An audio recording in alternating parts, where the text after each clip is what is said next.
This video is brought to you in association with Crafts Beautiful, the UK's favourite crafting magazine. For exclusive subscription offers, visit www.craftyclub.net. Hi there, I'm Emma Ward and I'm pleased to welcome you to our latest instalment of our paper crafting series brought to you by the Crafts channel. I'm joined today by Corinne Bradd, who's going to be showing us how to make decorative borders with eyelets and ribbon. So Corinne, what do we need to do first? Well, what you need to do first of all is decide which sort of eyelet setter you want to use. Okay. There's numerous types on the market now. You've got the traditional eyelet setter on the end that you put into the back of the eyelet and whack it with a hammer. Okay. There's now spring-loaded ones that work in the same way. You put it into the eyelet and you whack it. All right.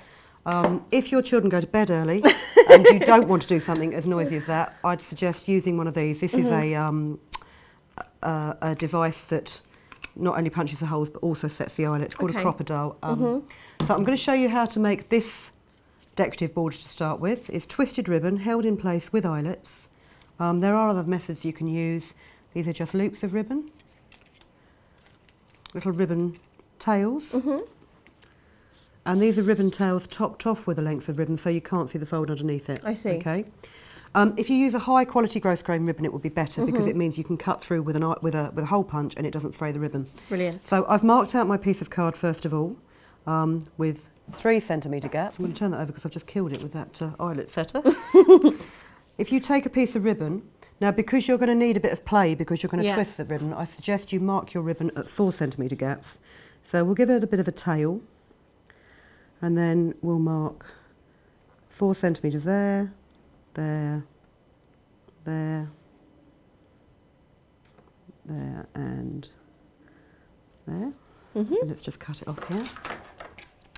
I've used quite a thick gel pen to mark the ribbon. You can see where it's come through. Pencil just doesn't seem to do it. I always cut ribbon into an arrowhead because it does prevent fraying. It's something my mum used to do when she put ribbons in my hair when I was a child. So if you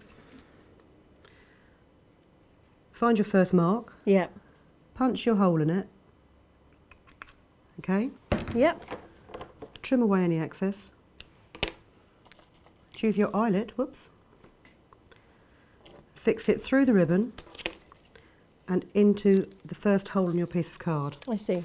With the crocodile, when you set an eyelet, there's a very handy knob, basically, that you can stick your eyelet over. And then you just crimp it shut. Nice flat bottom, holds it in place.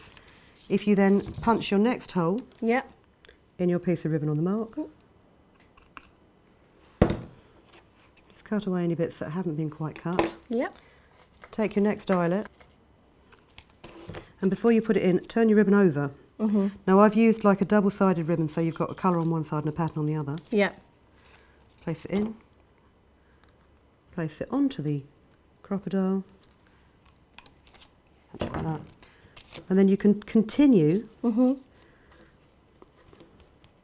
along so that your ribbon is twisted. And what you end up with is this decorative border here. Fantastic. Again, this one is in the same way. I've made the gaps in the card 2.5 centimetres apart, and the gaps in the ribbon 3 centimetres apart, so that you've got enough of a loop. And in fact, actually, you could use that as some sort of stationery thing. You could put pens in there.